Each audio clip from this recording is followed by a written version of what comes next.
14 বছর বয়সেই আইপিএলে অভিষেক হয়ে গেল বৈভব সূর্যবংশীর। মনে আছে আইপিএলে চান্স পেয়েছিল 14 বছর বয়সে এই প্লেয়ারটা, যাকে রাজস্থান রয়্যালস কিনেছিল 1 কোটি রুপিতে।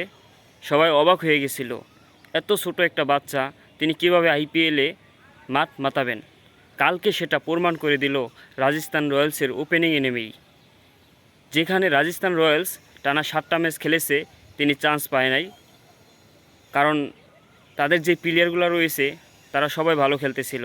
বাট সঞ্জু স্যামসং তিনি ইনজুরির কারণে গতকালকের ম্যাচটা মিস করছেন, সেখানেই সুযোগ পেয়েছে এই বৈভব। দারুণ খেলেছে, অসাধারণ ব্যাটিং ছিল। বিশেষ করে কালকের ম্যাচটি তারা 2 রানে হেরে গিয়েছে, বাট কালকে যে 181 রানের টার্গেটে লখনৌ সুপার জায়ান্টের বিপক্ষে ওপেনিংয়ে নেমেছিল জয়সওয়ালের সাথে এই বৈভব দারুণ শুরু করেছে।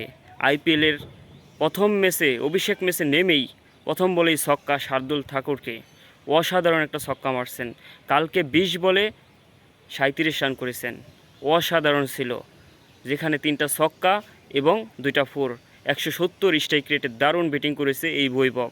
যখন তিনি আইপিএলে 1 কোটি রুপিতে দাম পেয়েছিল, সবাই অবাক হয়ে গেছে এই প্লেয়ারটা কীভাবে খেলতে পারবে আইপিএলে।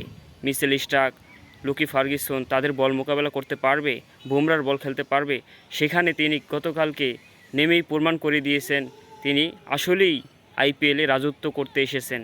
তার অনেক বড় একটা স্বপ্ন রয়েছে আইপিএলে খেলার, এবং তিনি গতকালকে আউট হওয়ার পর মন ভেঙে গিয়েছিল, বাট তার দল 2 রানে হেরে গিয়েছে।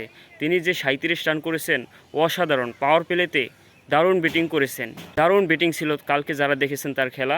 এই বৈভব আসলেই একজন সুপারস্টার হতে যাচ্ছে ইন্ডিয়ার জন্য। তিনি রাজস্থান রয়্যালসে চান্স পেয়ে গেছেন।